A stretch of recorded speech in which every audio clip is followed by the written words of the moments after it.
After committing a grave crime against the ancestral spirits, a young man is kicked out of his village and banished to the Forsaken Lands. The village medium curses him to roam the lands beyond the warmth of human settlements. Lonely, desolate and embittered, he makes a vow of revenge. In these Forsaken Lands, the young man comes face to face with the great Hyena spirit, an immensely evil force. The evil Hyena spirit and the bitter young man strike a deal. The result of this deal is the Kishi, the first ogre to ever walk the earth.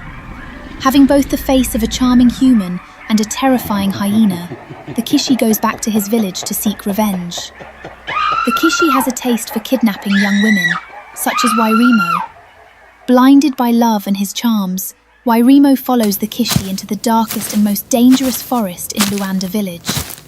But the village medium, once again stirred to fight this ancient evil, is not ready to let the Kishi get away, not this time. Who will win in this great battle between good and evil? And will Wairimo, caught in the midst of this great cosmic battle, survive? Watch on to discover how this story ends on today's episode of Timbuktu Tales. And hey, to experience more amazing stories from Africa, don't forget to like, comment, share and subscribe to Timbuktu Tales.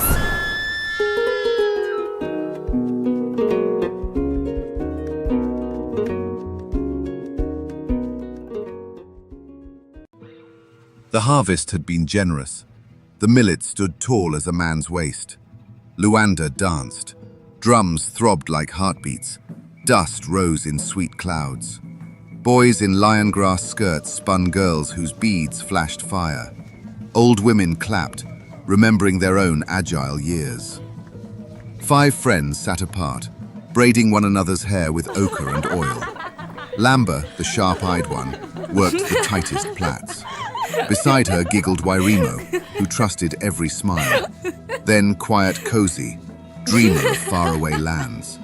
Bold Nyala, who feared nothing but boredom. And soft-spoken Mwezi, whose laughter rang like bells. Then he appeared, the stranger, tall, handsome, and mysterious.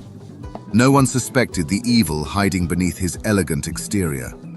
The Kishi, concealing the hyena's second mouth beneath his flowing hair, approached with a charming smile.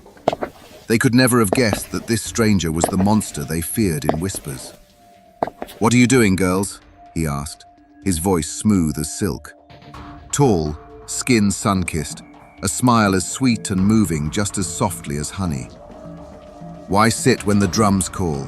he asked. His voice curled around their names before they offered them. The girls blushed deeply, their hearts pounding in awe. They all wanted to dance with him, each fighting for his attention. Each girl wanted to be the one to be picked, fawning in his direction. He gave each of them attention, not letting any girl feel left out. They danced. He matched every rhythm, palms open, eyes promising secrets. He danced with each one of them, one at a time, and they were all happy. He danced so well and with such good manners. No one thought he was anything but a well-raised man from a good family. They danced on. As the sun started its descent into the valley, he drew the girls aside. They quickly followed him to a corner of the village square, at the very spot where he had found them braiding hair. He pointed in the direction of the orange, setting sun, and whispered to them what they believed to be a secret. "Beyond the valley, next to my mother's hut, grows a herb that thickens hair to rope. Come, I'll show you." Sunset bled across the sky. "Our mothers would worry," one of the girls said. She hesitated, pointing out that they should not be out too late. But the stranger's gaze felt like praise. "My mum's compound is near. I'll see you home before the fire dies." As he spoke, one of the girl's fingers started shaking. As a ray of sunshine cut across the stranger's long hair, she noticed something strange. At the base of his skull, beneath the mane, something moved. Wet, brief, like a second mouth tasting air. She whispered to the girl next to her, who laughed it away. "Heat playing tricks on your eyes." They set off. He sang for them a song as they walked. His voice was the sweetest any of the girls had ever heard, and they followed him without a word, mesmerized. Although their eyes were wide open, they were moving in a mysteriously obedient way, as if in a daydream. The Kishi's charm had trapped them into being his. They moved swiftly before anyone else at the village party could notice and stop them. The path narrowed. Before they realized it, the village had disappeared in the background as they were moving in a trance and at an abnormally fast speed. A short distance afterwards, the second girl saw it too.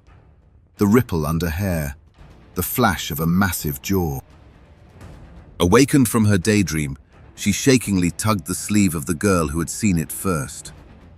Too scared to speak, without a word, the two melted into the grass. Their hearts hammering, they ran for home. The Kishi never broke stride. Hunger gnawed. He had not eaten in days.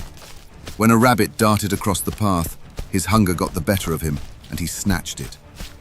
He knew that eating raw flesh would make his human face turn more monstrous, but the hunger gnawing at him was too much to consider these rules. And so, before any of the remaining three girls could see, he rotated his neck the same way owls do. Quickly, he used one arm to part his hair and threw the rabbit wholly into his hyena's mouth. Bones crunched behind the curtain of hair, while his human mouth hummed softly to the girls, leading them on. Flies settled on the hidden maw. He inhaled them like smoke. It was then that the third girl noticed the pause, the wet chewing. She gripped the wrist of the fourth girl. Too late. She was already gone, vanished between acacias. Only the fifth girl, Wairimo, remained, dizzy with the stranger's nearness. The third girl, whose name was Nyala, tried to call Wairimo, but she was too deep in the daydream to hear her. Nyala, seeing no option, also slipped away. Thorns tore her wrapper, breath burned, but she did not look back. The Kishi did not break a step, making no attempt to pursue her. Driven purely by hunger, he only focused on getting to his place. He did not bother to check for all the four girls who had slipped away from his clutches. Neither would he waste time chasing after them. One will be enough to spice my food, he thought to himself. He walked on, but now paying very close attention to the one remaining girl, careful not to lose her as well. Deeper into the forest, the trees creating a great shadow around them, and birds growing quieter and quieter, they approached a waterfall. There was an eerie silence around the waterfall. Wairimo, the last remaining girl, felt an uneasy presence, as if strange eyes were looking at her when she passed the place. The waters boomed as the water jumped from a high level and struck the ground deep inside a gorge. The Kishi pressed on past the waterfall, further into the forest. The green bushes around them turned red, and an acacia tree, wide as an elephant, loomed over the young man and the girl. "Why live in the woods?" Wairimo asked, voice small. "A shortcut," he soothed. "My mother waits beyond." But the lie sagged. Dusk pressed close. Wairimo's joy curdled to unease. Still, the power of the Kishi was too strong on her, and she could not overcome it to make away as her friends did. Eventually, they arrived at the hut in the heart of the forest. "Wait here," he said, voice velvet. "I don't think my mother is around. Let me go. I'll light the fire." He slipped inside. Wairimo's triumph at being chosen, as she thought for being the only girl that remained out of 5, instantly faded. The place felt wrong. The hut was too quiet. No dogs, no cooking smoke. But she remained glued at the very spot where the young man had left her. She tried to move away, but it appeared as if a certain immovable force had grounded him to the place. All she heard, coming from the house, were strange sounds, like the sounds of many bones being struck together. Before she could register anything that was happening, the young man came back out with a charming smile on his face. "Come, please come in." He talked in his soothing voice once again, and she effortlessly followed him in. There was a small fire glowing on one end of the small hut, making it a little warm. He sat her softly on a seat next to the fire and said, "Please wait for me here. I will go get my mother." The young man slipped out of the door and quickly bolted it from the outside. She heard his footsteps rushing away as he went to get his mother, or so he said. She sat near the fire, its light striking her face and its warmth warming her body. She stared blankly into the yellow and orange embers, as if there, but not present. But as the footsteps grew fainter, the Kishi's hold on the girl grew weaker. Finally, with their sound swallowed by the waterfall, the girl started becoming more aware of her surroundings. She suddenly stood up from the seat. She looked around the house and started walking from one end to another. She stepped toward a curtained part of the house, and that is where she came across the shock of her life. Bones.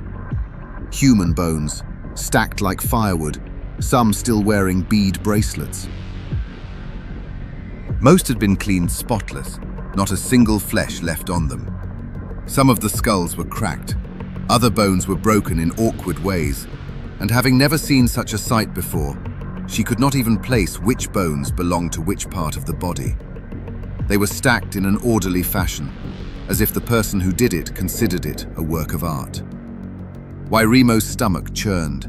She screamed as loudly as she could, but her voice was like a droplet in the ocean of the pounding waterfall. The girl wailed and cried all the tears in her life, but nothing came of it. She struck the walls of the house, trying to break free, but it was like an ant trying to climb to the top of a pyramid. There were no windows to jump out of. She rushed to the wooden door, yet striking it, it felt like pushing against a heavy metallic structure. The door stood shut. She rattled it. The wood did not budge. Panic rose.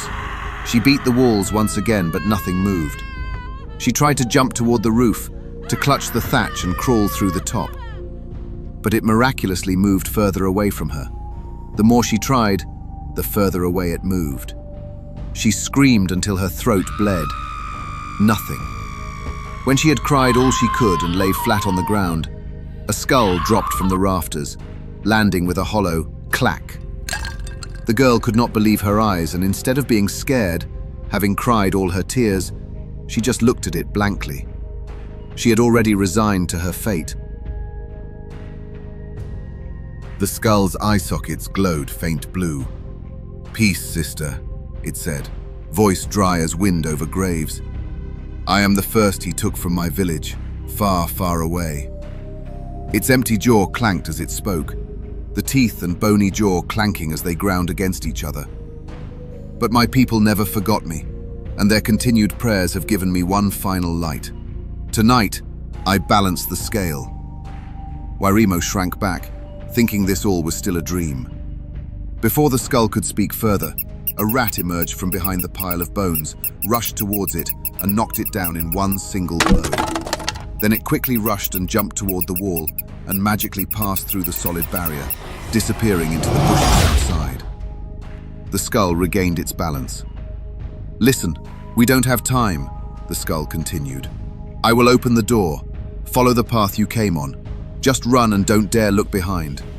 When you hear ogres, hide beside the great holy fig tree. The ancestors that live in the tree will protect you from them. But stay silent as stone.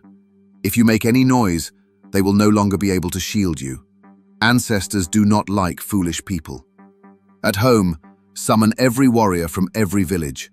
Bring torches and lemongrass water. Ogres burn at its touch. End them before the moon wanes." The girl listened to the skull keenly. It said, "If you listen to these words of mine and follow my instructions, you will survive. If you do not listen, do not blame me. Do not blame me. Do not blame me." Then the skull rose, spinning slowly toward the door, chanting in a tongue older than any known tongue. The girl could not understand a single word it spoke. The bar lifted. The door swung wide. Wairimo stepped into the moonlight. Behind her, the door shut and locked as though never touched. "Quick, go home!" The skull ordered her from behind the door. "Thank you." Wairimo managed to sneak in a word before she slipped away. She ran. She did not dare look back as she ran away and entered deep into the forest. Around her, darkness was gathering. Tracing back her steps, she listened for the faint booming of the waterfall she had passed earlier. From the house, she heard the skull shouting in its clanky, bony voice.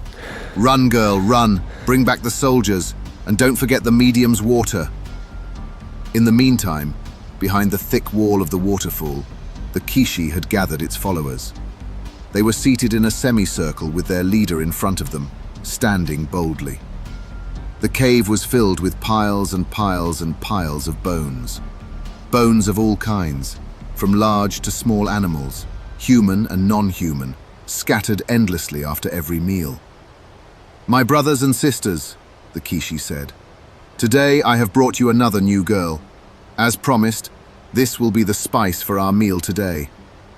The ogres' mouths watered at the mention of human flesh. Their eyes glowed with insatiable greed at the thought of how they would feast on her. "Ooh, ooh, the sweet liver," one of them, the one with 3 eyes, said softly as she imagined having it all to herself. "That is mine," a growl came from the shadows. A giant ogre with a heavily bent, deformed back came forth, walking on all fours. "Shut up, all of you," the Kishi said. "What about the legs? Ooh, they are the softest," a squeaky voice emerged next to the Kishi. He instantly slapped the speaker, a short creature which partially looked human but had 3 legs, scuttering away. The Kishi snapped his massive hyena jaw. "Anyone who dares to speak again will be our first meal today." Save for the occasional sound of bats flying, the whole cave fell silent. "Listen, this is what we are going to do." The Kishi started again, this time using his human head. Before he could conclude his statement, an ogre grabbed a bat that was flying in front of it and quickly gulped it. The Kishi stopped for a moment, looked at it in disgust, then proceeded with his speech. "Here is what we are going to do. We will cut her into 13 pieces. Everyone gets 1 part." The ogre suddenly jumped up and down, cheering him on, even as he continued with his speech. "And I do not want to see the kind of thing you did last time. This time everyone will line up, and I will serve. No fighting." The ogres groaned, some trying to speak without voicing their exact words. "Does anyone have a problem with that?" the Kishi thundered. The ogres looked at one another, as if each one was trying to get the others to speak first. They all shook their heads, as the one with the green skin and a blue horn right above its head said, "But sir, the other day you said the strongest." Before it could complete its statement, a rat jumped across the waterfall of the cave, startling everyone. The ogres ran off toward the back of the cave, pointing at the creature, shaking, not wanting to be anywhere near it. The rat jumped into the hands of the Kishi and whispered quick squeaks into his ears. The Kishi's expression changed with every word that came out of the rat's snout.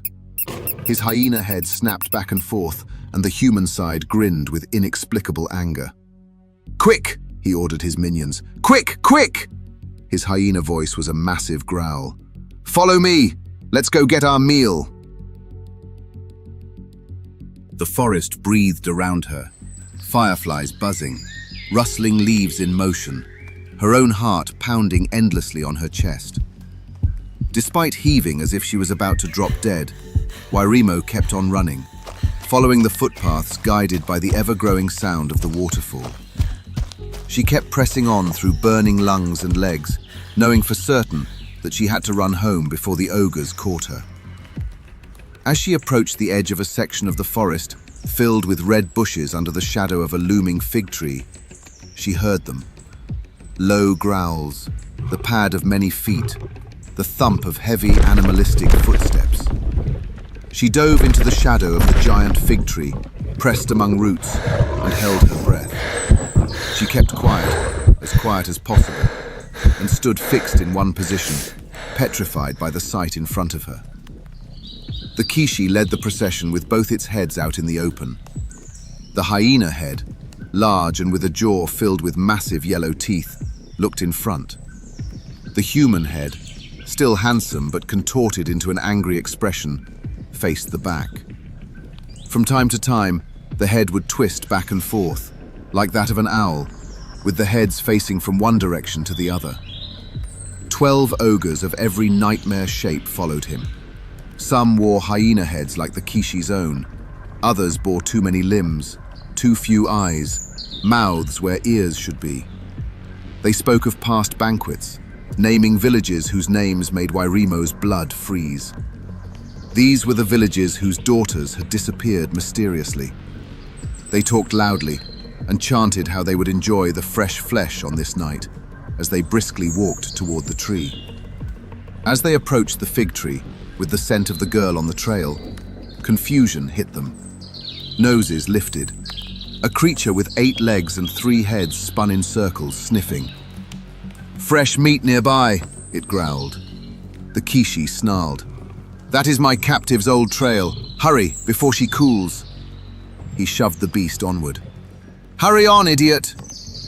A one-eyed, lanky and very thin ogre with a long tail veered toward the tree. The Kishi yanked back the monstrous being. "How many times must I tell you to look at where you are going?" The ogre jumped up as the Kishi kicked it violently and sent it off. The monster screamed painfully and fell back in the line, walking toward the Kishi's hut. They passed within arm's reach of Wairimo's hiding place. The girl, strongly, painfully bit her lip. Suddenly, the Kishi turned its hyena head in her direction and looked straight into her eyes. It was as if the monster was staring deep into her soul. She shook like a leaf. It growled, a low, horrendous growl that threatened to drive her crazy as it looked at her. The girl clasped her hands and covered her mouth, lest she'd make a sound. Yet despite looking straight at her, the Kishi could not see her. It was as if, within the shadow of the giant fig tree, just as promised by the skull, the girl was under a blanket of protection. But she could not stay there forever. Its command was for her to run home and get the soldiers. The Kishi turned its head and once again faced the path ahead of it. It walked quickly, its bare feet barely touching the ground, as if it was floating mid-air. They moved on, back into the forest, following the footpath she had taken toward the clearing where the house was located, a few of them carrying torches that lit their path. Wairimo tasted iron when she bit her lip. When their torch glow faded, she fled on, passing the waterfall without a second glance. By midnight, she stumbled into the soldiers from Luanda who had made their way into the forest. Dogs were barking, spears were raised, and soldiers were filled with sweat after hours of running. The girls who had gone ahead of her had already reported the events of the day, and the chief had gathered his troops for battle. The medium, her long flowing hair with the clanking cowrie beads, was among the soldiers, riding on top of her pet, a cow-like animal with purple fur and long yellow horns. Wairimo poured out the tale between sobs. Her father, an old man who had dusted his long-forgotten spear to join the soldiers, did not scold. "The ancestors guided your folly to save us all." 300 strong, armed with spears, machetes, and clay pots of lemongrass infusion, the soldiers surrounded her. Between sobs, she narrated what she had seen and heard. "Okay, girl," the medium said as she climbed down from her ride. She was a smallish woman, and the creature bent down to allow her to touch the ground. "Climb here, child. He will take you home." The animal let out a sound like an echo of a mow as the medium patted and softly whispered into its ear. Then the animal rose up and started to walk back in the direction of Luanda village, the soldiers parting to give it away. Wairimo's father ruffled her hair and kissed her on the cheek as the animal passed by her. "Be well, my daughter. I will see you soon." The girl smiled and nodded. Then, heavily exhausted, she lay down on the back of the animal with her eyes full of dizziness. As she fell into a deep slumber, Wairimo saw her father's hand waving her away and his smile amid the circle of soldiers. The purple cow let out a louder moo and started trotting before launching forward at great speed. Its purple fur bellowed and formed a canopy around the girl as it picked up speed, protecting her from the chilling night winds. Though wingless, the purple cow flew just as swiftly as an eagle. It climbed high into the sky and glided above the forest, across the river separating the forest from the settled lands. The stars glowed. The moon smiled. Far off in the distance, far below, the village of Luanda was awash with torches lit across its boundaries to guard against the darkness that had just struck. Back in the forest, the medium and the commander of the army walked fiercely as they led the warriors from Luanda into war with the ogres.